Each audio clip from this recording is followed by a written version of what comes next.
Get ready for a wild ride through America's dry years, where bathtub gin flowed freely and gangsters became folk heroes. Stick around, because this story is stranger and funnier than fiction. So, picture this: the early 1900s. A powerful movement, the Temperance Movement, gained serious steam across the United States. They saw alcohol as the cause of poverty, crime, and broken families. Fueled by religious fervor and social reformers, these folks were serious about cleaning up America.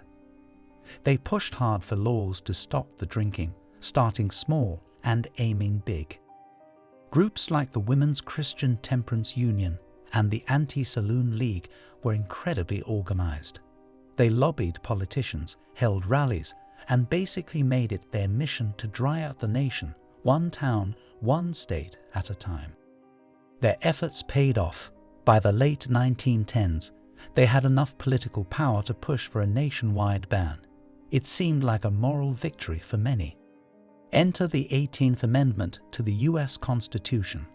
Ratified in 1919, it declared the manufacture, sale, or transportation of intoxicating liquors illegal. Poof, just like that, America was supposed to go sober. But the amendment needed teeth, right? That's where the National Prohibition Act, better known as the Volstead Act, came in. It defined intoxicating liquors, basically anything over 0.5% alcohol, and laid out the rules for enforcement. President Woodrow Wilson actually vetoed the Volstead Act, thinking it went too far.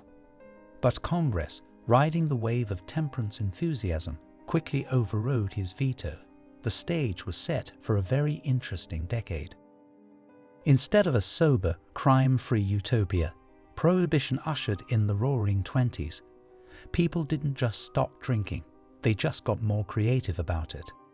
Suddenly, knowing a secret password or having a hidden membership card was your ticket to a good time.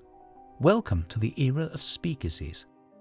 These were illegal hidden bars, often tucked away in basements, back rooms, or behind seemingly legitimate businesses. They popped up everywhere, from fancy city clubs to rural shacks. Finding a speakeasy was part of the adventure. You might knock on a plain door, give a secret code word, and suddenly find yourself in a lively, smoky room filled with music, dancing, and of course illegal hooch. With legal alcohol gone, a massive black market exploded. This is where the bootleggers came in, the unsung, or perhaps infamous, heroes of the illegal liquor trade. They smuggled booze from Canada, Mexico, and the Caribbean. Ships would anchor just outside U.S. waters, and fast boats would zip out to pick up the cargo under the cover of darkness. Imagine a high-speed chase on the open sea, but instead of pirates, it's the Coast Guard trying to catch guys with crates of rum. It was like a real-life action movie, but with more hangovers. But smuggling wasn't the only game. Medicinal whiskey became a hot commodity, sold by pharmacies with questionable ethics, and even more questionable prescriptions. Doctors suddenly had a lot of patients with mysterious ailments requiring a daily dose of rye. People also started making their own liquor. Bathtub gin became famous, often crudely made in homes and sometimes containing dangerous chemicals. Quality control was definitely not a priority. Industrial alcohol, meant for things like fuel or manufacturing, was another source. It was denatured, meaning chemicals were added to make it undrinkable. Clever and dangerous, chemists figured out how to wash these chemicals out. The resulting liquid was then watered down, maybe given a splash of real whiskey for flavor, and sold as the real deal. Cheers? Maybe not. Moonshine, illegally distilled corn whiskey, also saw a huge resurgence, especially in rural areas. Stills were hidden deep in the woods, producing potent, untaxed liquor. This massive, profitable, illegal industry needed organization. And that's how Prohibition became the golden age of American organized crime.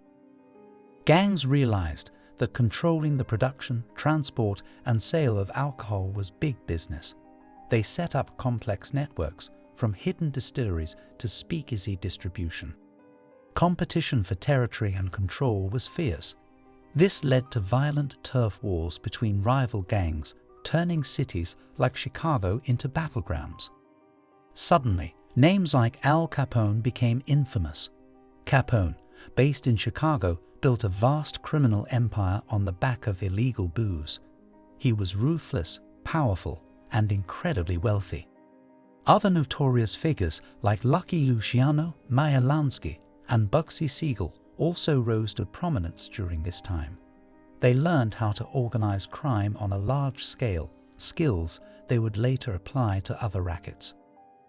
Enforcing prohibition was incredibly difficult, if not impossible. The Volstead Act was underfunded, and the agents tasked with upholding it were often outnumbered and outmaneuvered. Corruption was rampant. Police officers, judges, and even federal agents were bribed to look the other way. It was hard to fight crime when the system itself was compromised. Despite the challenges, some lawmen tried their best. Eliot Ness and his team in Chicago, nicknamed the Untouchables because they couldn't be bribed, famously went after Al Capone. While they didn't get Capone on liquor charges, their raids and investigations helped build the case that eventually sent him to prison for income tax evasion. It just goes to show, sometimes the most mundane crime is the one that gets you. The Prohibition era, despite its violence and illegality, captured the public imagination. It was a time of rebellion, jazz music, flappers, and hidden excitement. Hollywood quickly capitalized on the drama. Gangster films like Little Caesar, The Public Enemy, and Scarface became huge hits, often romanticizing or sensationalizing the lives of criminals. These movies, while not always historically accurate, cemented the image of the fedora-wearing gangster and the smoky speakeasy in popular culture. The era's style and attitude continue to influence fashion, music, and film today. Even Eliot Ness got his own legendary status, thanks in part to the popular Untouchables television series decades later. The stories of this time are just too compelling to forget. As the 1920s wore on, public opinion began to shift. Prohibition wasn't working. It had fueled crime, corrupted officials, and deprived the government of much-needed tax revenue, especially as the Great Depression hit. Many people felt the cure was worse than the disease. The idea of a noble experiment, as President Herbert Hoover called it, started to look less noble and more like a chaotic mess. In 1932, Franklin D. Roosevelt ran for president, partly on a platform of repealing prohibition. He won in a landslide, signaling the public's desire for change. Shortly after taking office in 1933, FDR signed the Cullen-Harrison Act, which allowed the sale of low-alcohol beer and wine. People celebrated in the streets. It was a sign of things to come. Finally, on December 5, 1933, the 21st Amendment was ratified, repealing the 18th Amendment. Prohibition was officially over at the federal level. The taps were back on. Prohibition was a fascinating, complex, and often absurd period in American history. It showed that banning something people want can have unintended and far-reaching consequences. It fueled the rise of organized crime, changed social habits, and created a whole new underground culture. It's a perfect example of how laws interact with human behavior in unexpected ways. So, the next time you see a movie about gangsters or hear a jazz tune from the 20s, remember the era when America tried to go dry. It was a time of moral crusades, illegal parties, and some seriously tough guys. Prohibition taught us that sometimes trying to legislate morality can backfire spectacularly. It showed the power of unintended consequences and the resilience, and sometimes questionable judgment, of people determined to get what they want. It also left us with legendary stories iconic characters, and a reminder that history is often stranger and more entertaining than we might think. It's a period that continues to fascinate historians and students alike. From the earnest temperance advocates to the cunning bootleggers and the larger-than-life gangsters, the Prohibition era is packed with incredible tales. It's a vital part of understanding modern American society and its complex relationship with law, liberty, and liquor. Wasn't that a wild ride? Prohibition is just one of many incredible stories waiting to be discovered in history. There's so much more to learn about the people, events, and movements that shaped our world. If you found this journey through America's dry spell interesting, hit that like button.